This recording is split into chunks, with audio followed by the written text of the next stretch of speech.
Hello and welcome back to autoX. You join us in Thailand. Yes, we are still here at the press ride and launch of the all-new Royal Enfield Hunter 350.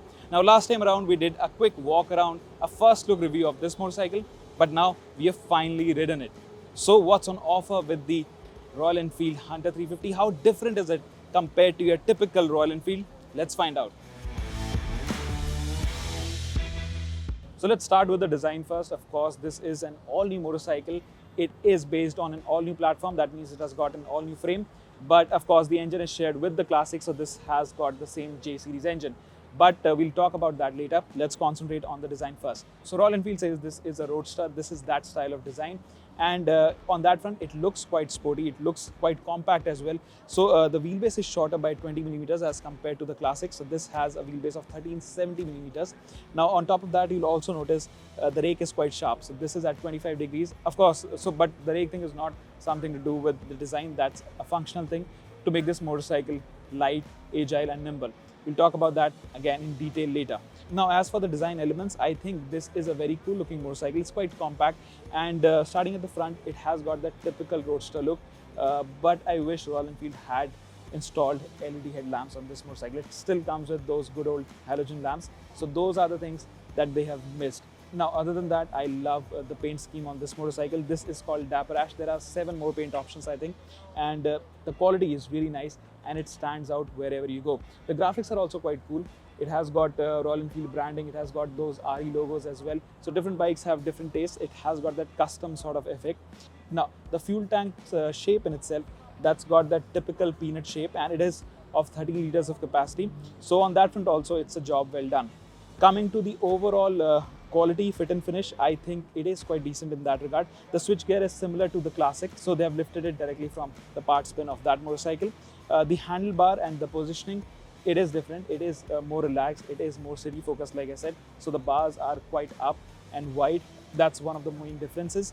Now, as for the instrumentation, it again shares it with the Classic and Meteor. So this has got the single pod instrument cluster, part digital, part analog. The speedometer is analog and you have all the digital info and there's an MID which gives you all the info that's digital.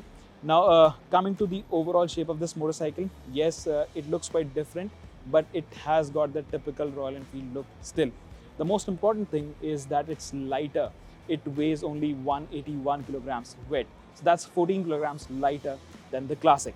Now, on the whole, I think Royal Enfield has done a great job with designing this motorcycle. And there's one more version on offer. So this is the Metro, but there's also something called the Retro. So that comes with spoke wheels, and I think that looks cooler than this, personal opinion. But yeah, this is going to be the mainstay of the brand. Now, other thing that you'll notice is that it has got alloy wheels, and these are 17 inch in size, both.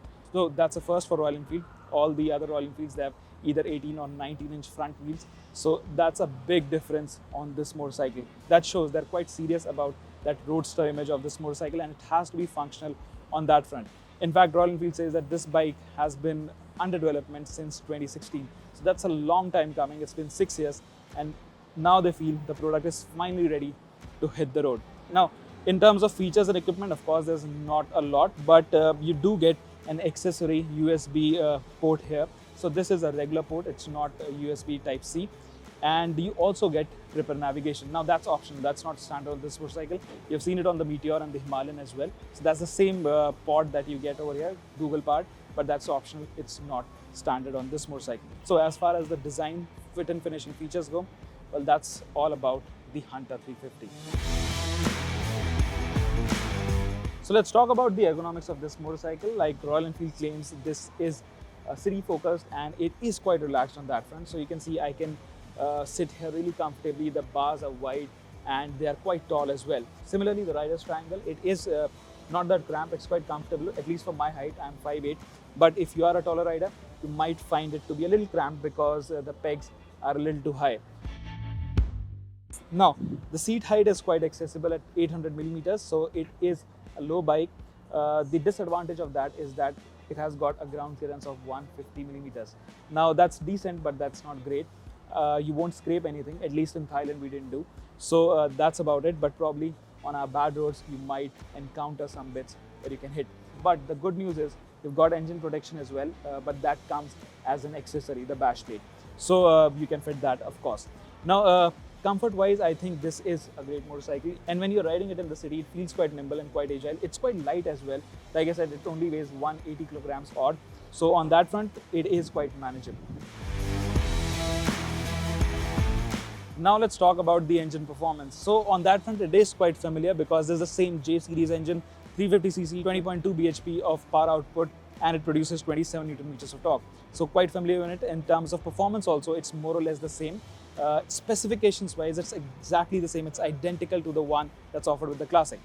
But what has changed is the fueling and ignition. So Royal Enfield wanted this motorcycle to have a sharper throttle response, and that's what it has, because it revs quite freely as compared to a Classic or a Meteor.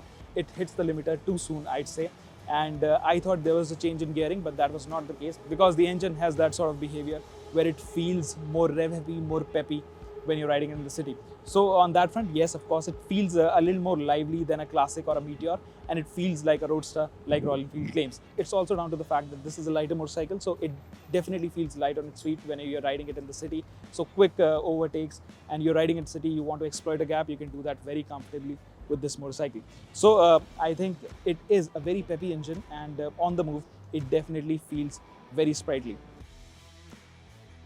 Now, the downside is when you're doing highway speeds, as in when you're cruising above 100 or 120, there are definitely vibrations, and they seep in through the tank, the seat, as well as the bars. So if you're cruising above 100, of course, you do feel it's not that refined. The NVH levels are quite high. So on that front, I'd say if you're riding in the city, below 80 kilometers per hour, it's perfectly fine. But then after that, the mirrors also, they start shaking, and there's a lot of vibrations, I'd say. So that's about the engine. The gearbox is exactly the same. The gear ratios are identical to the Classic. The final drive is also the same. The gearbox itself, the shifts are quite smooth, but I wish the clutch action was lighter, because when you're riding into the city, it definitely feels a little hard. So on that front, I think it's still a small niggle, especially when you are stuck in bumper to bumper traffic. Now let's cut straight to the point, ride and handling. Now on that front, I think this is a pleasant surprise. It doesn't feel like a Royal Enfield, and that is down to the fact that this is, of course, a compact motorcycle. It's light, and the geometry that has also changed tremendously. So because of the sharper rake and the smaller wheel, it feels very agile. If you're riding it in the city, you're stuck in traffic, and it was quite bad, but navigating it through traffic, it's really fun, and it feels very light. You can feel that this is a Royal Enfield motorcycle. The engine behaves exactly like a Royal Enfield. It has got a lot of torque lowdown, but it doesn't feel quite Royal Enfield-ish when you're riding it in traffic, because it just feels very light. It tips in very quickly, and it's got a very sharp steering as well. So on that front, I said it's a pleasant surprise, because you don't expect these things from a Royal Enfield. It is quite nimble. It is quite good to ride. And I think in the city, you're going to love it. And if you're primarily going to ride this motorcycle in the city, you'll absolutely love this engine and chassis geometry, because the way they are tuned, the low end grunt of the engine, as well as the handling of this motorcycle, well, it is quite great. And I think personally, I think Royal Enfield engineers have got that bit spot on.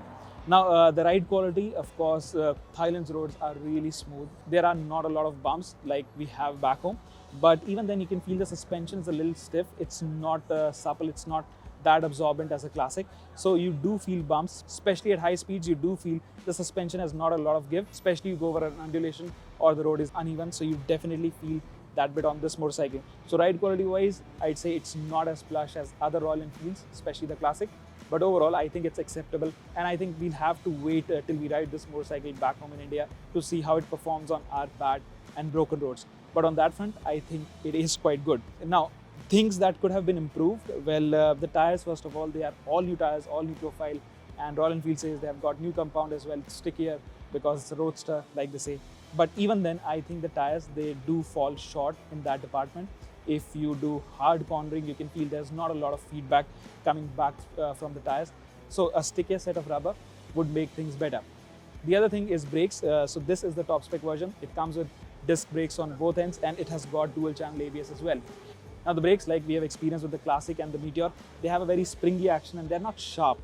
Braking performance is alright, but there's not a lot of feedback. They don't feel sharp, and they feel very spongy. And similarly, the ABS, especially at the back, it kicks in a little too early, so it is quite over-intrusive.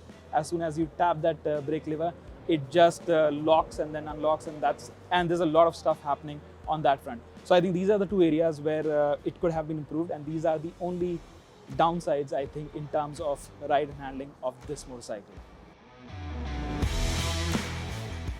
So overall, I have to say that I'm quite impressed with the Royal Enfield Hunter 350 because at its heart, it feels like a Royal Enfield. The engine has got that low-end grunt. It feels quite good in that regard. But in terms of ride and handling, well, that's where it differs from a typical Royal Enfield because it feels very different. It feels very sharp.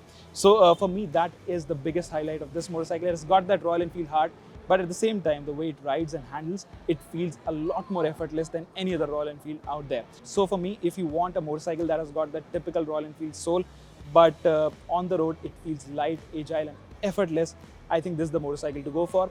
And the icing on the cake will be its pricing because this is going to be the most affordable Royal Enfield motorcycle based on the J series platform. So on that front also, I think you're covered. So long story short, I think the Hunter is a very decent effort by Royal Enfield. And I think this is their second step towards modernizing their entire range because this motorcycle now feels perfect for a daily rider.